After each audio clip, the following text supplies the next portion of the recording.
আজকে বানাইছি Indian recipe, তেমন ইউনিক একটা আমের আচার যেটা প্রথম দিনে বানায় খেয়ে ফেলা যায়, রোদ দেখানোর কোনো ঝামেলাই নাই, 1 বছর পর্যন্ত ভালো থাকবে। আর খেতে এত বেশি মজা, ডাল ভাত দিয়ে 2টা নলা খাবেন নাকি কলিজাটা ঠান্ডা হয়ে যাবে। এমন মজার একটা আচার যেটা প্রথম দিনই বানায় খেয়ে ফেলা যায়, এমন আচার তো আমার আম্মু কখনো বানায় না। ইন্ডিয়ান চ্যানেল থেকে দেখে শিখে নিয়েছিলাম, বিধায় আজকে এত মজার একটা আচার খাওয়ার সৌভাগ্য হয়েছে। তো আমগুলোকে এরকম কেঁচা কেঁচা করে নিছি, আর তারপর এরকম একটা পিলার দিয়ে টেনে টেনে একদম ঝুড়ি ঝুড়ি করে আমগুলোকে কেটে নিছি। এই আচারটা একদম নুডলসের মতো দেখতে লাগে আর খেতে অনেক মজা লাগে। আর আমগুলোর কিন্তু খোসা ছাড়াই নাই, খোসা সহ এরকম ঝুড়ি ঝুড়ি করে কেটে নিছি। খোসা সহ থাকলে ভালোই লাগে খেতে আর দেখতেও সুন্দর লাগে। আম কাটতে কাটতে 4 ভাগের 1 ভাগ আম তো আমিই খেয়ে ফেলছি। ঘুরে ঘুরে যে কতগুলো আম খাওয়া হয়ে গেছে বলার বাহিরে। তারপর নিয়ে চলে আসলাম রান্নাঘরে আমগুলো প্রসেস করার জন্য। কাটার পরে আমগুলোকে একবারের জন্য ধোয়া হয় নাই, জাস্ট লবণ দিয়ে 10-15 মিনিট এভাবে রেখে দিছিল। আর তারপর আমগুলো একদম নরম নরম হয়ে গেছিল, পানি ছেড়ে দিতেছিল। তাই আম্মু পানিগুলোকে ভালো মতো চিপে নিয়ে একটা ঝুড়ির মধ্যে ছড়ায় রেখে দিতেছিল। এই আমগুলোকে ফ্যানের বাতাসেই শুকায় নিতে হবে সারাদিন। মানে সকালবেলা আমরা এই প্রসেসটা করছিলাম আর সন্ধ্যার পর আচার মাখানো হয়েছে। মানে এই পুরো দিন কিন্তু ফ্যানের নিচে আমগুলোকে শুকাইতে দেওয়া হয়েছিল। আর এর মধ্যে আমটা একদম ভালো মতো পানি শুকায় যাবে আর তারপর আচারটা বানানো যাবে। এই প্রসেসটা কিন্তু অনেক বেশি ইম্পর্টেন্ট, ভুলেও মিস করবে না।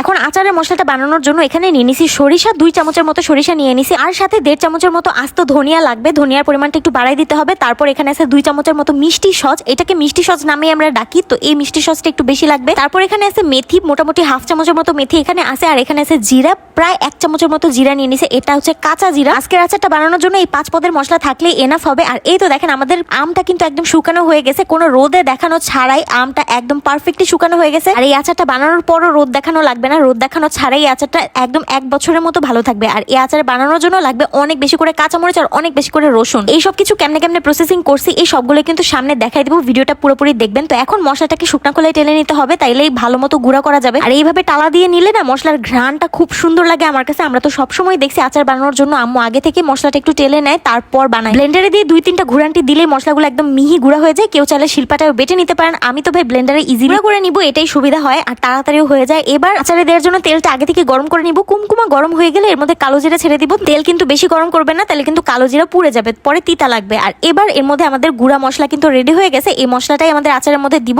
আর এটা কিন্তু পরিমাণ মতো মশলা আছে। এবার সেই বেশি করে কাঁচামরিচ আর রসুন যে নিছিলাম ওইগুলো ব্লেন্ডারে একদম আধা ভাঙা করে বেটে নিতে হবে। কাঁচা অবস্থাতেই আচারের সাথে মিক্স করতে হবে, যার জন্য একদম আধা ভাঙা করে ব্লেন্ড করে নেবো। এটা দেখবেনই কিরকম সুন্দর লাগে বাটার পরে, আর এত স্ট্রং স্মেল, বাবারে বাবা। এখন এই 2টা উপকরণে আচারের মধ্যে মিক্স করব, যেটা আগে থেকে রেডি করে নিছি। আর কয়েকটা মশলা আছে যেটা আমাদের বাসায় সবসময় থাকে, তো দেখবেন আচারের ফুল প্রসেসিংটা দেখবেন, তাহলেই বুঝবেন কতটা ইজি। তো এখন ফ্যানে শুকায় নিয়ে আমগুলো নিয়ে চলে আসছি। এর মধ্যে আমাদের মশলা আর বেটে নেওয়া কাঁচামরিচ আর রসুনের যে মিক্সটা এটা মিশাইতে হবে। তো আগে আস্তে আস্তে করে মশলাটা দিয়ে দিলাম, আর তারপর কাঁচামরিচ আর রসুনের যে মিশ্রণটা আছে ওইটাও দিয়ে দিব। দেখতেই পাইতেছেন কিরকম আধা ভাঙা করে বাটা হয়েছে। আর এবার পুরাটাই দিয়ে দিলাম। এর মধ্যে অনেক বেশি ঝাল ঝাল করে বানানো হয় এই আচারটা, পরোটার সাথেও খাইতে যে কি মজা লাগে। আর এর মধ্যে স্বাদ মতো লবণ দিয়ে দিলাম, 2 চামচের মতো লবণ দিছি, আপনারা নিজেদের পরিমাণ মতো দিবেন। আর তারপর 2 চামচের মতো লাল মরিচ গুঁড়া দিয়ে দিলাম 1/2 চামচের মতো হলুদ গুঁড়া, একদম অল্প। আর তারপর আমাদের কুমকুমা গরম সরিষার তেল, যেটার মধ্যে কালো জিরা ফোড়ন দিয়ে আছে, ওই কালো জিরাটা সহ আচারের মধ্যে মিক্স করে দিতে হবে। আর তেলের পরিমাণটা দেখছেন কত অল্প। আচারের স্পেশালিটি হচ্ছে এটা রোদ দেখানো ছাড়া একদম অল্প তেল দিয়ে আচারটা বানানো যায়। আর দিন বানাবো সেদিনই পেট ভরে খেতে পারবো,